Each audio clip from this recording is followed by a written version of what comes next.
33 Menteri Pemuda dan Olahraga, Bapak Imam Nahrawi.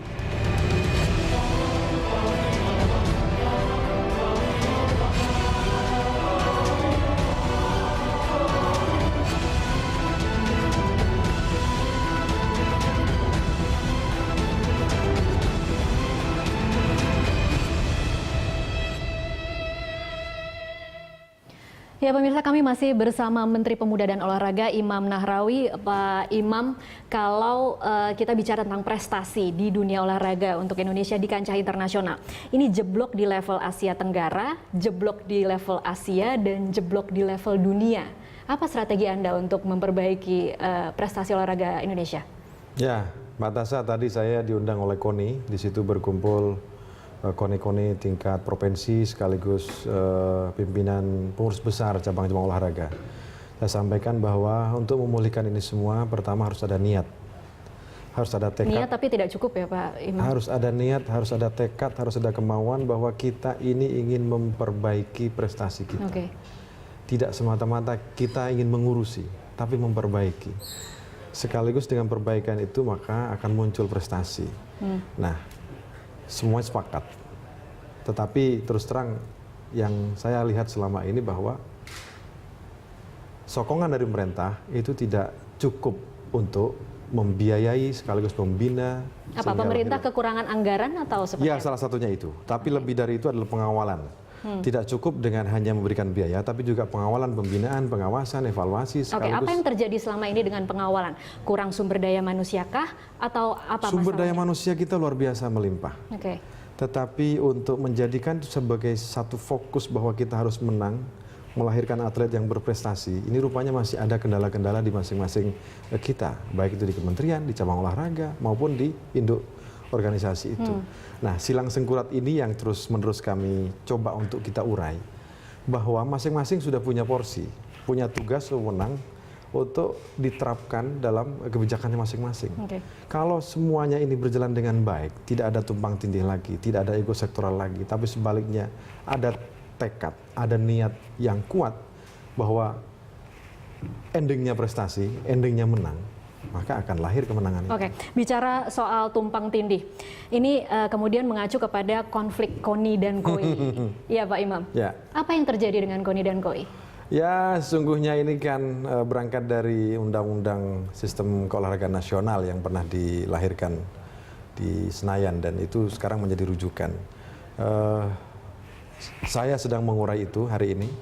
Sesungguhnya kalau sudah bertemu dengan dua pihak, sudah KONI dan bertemu KOI. dengan kedua belah pihak. Kira-kira sudah tahu bayangannya apa yang jadi sumber Ya, permasalahannya? bayangannya itu adalah ya ada yang ingin mencaplok tugas yang lain, ada yang ingin dilibatkan dalam persoalan yang lain. Saya kira itu tidak harus terjadi lagi.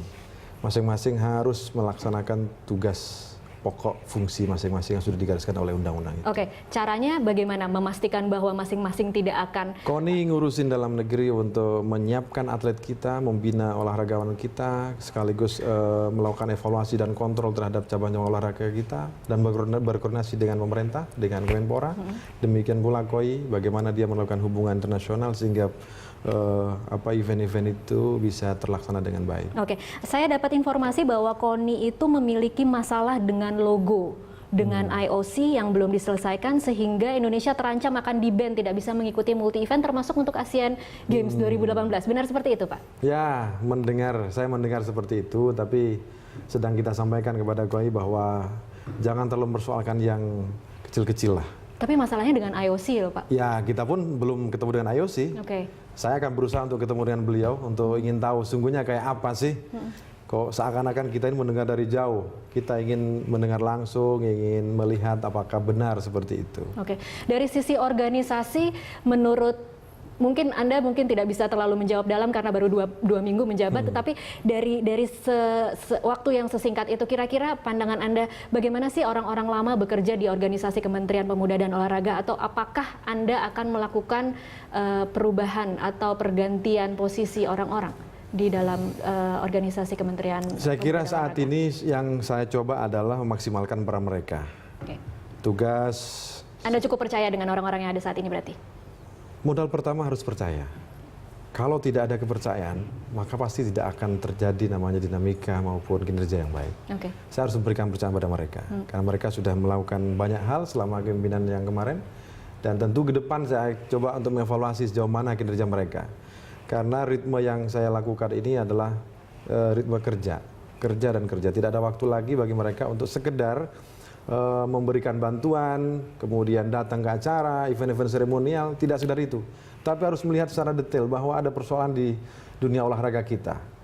Banyak hal yang perlu dibenahi dan di situ kita harus terlibat untuk mengevaluasi dan kita harus menjemput bola. Tidak lagi kita hanya duduk. Oke.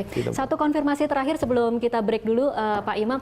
Ada juga laporan ada beberapa persoalan uang yang tertahan dipakai untuk event lain, kemudian harus memakai uang pribadi, ada uang coach, kemudian bayar peralatan dan beberapa yang datang dari daerah itu tidak dibayarkan. Apa jawaban Anda terhadap uang-uang yang tidak turun dari Kementerian Pemuda dan Olahraga untuk mengganti uang-uang pribadi itu? Ya, saya sudah evaluasi ke dalam bahwa itu ada mekanisme keuangan yang harus dilalui. Bicara bonus kepada atlet kita yang berhasil katakanlah ya. Itu kan tidak tahu kita siapa sungguhnya atlet nanti yang akan mendapat medali dan berapa.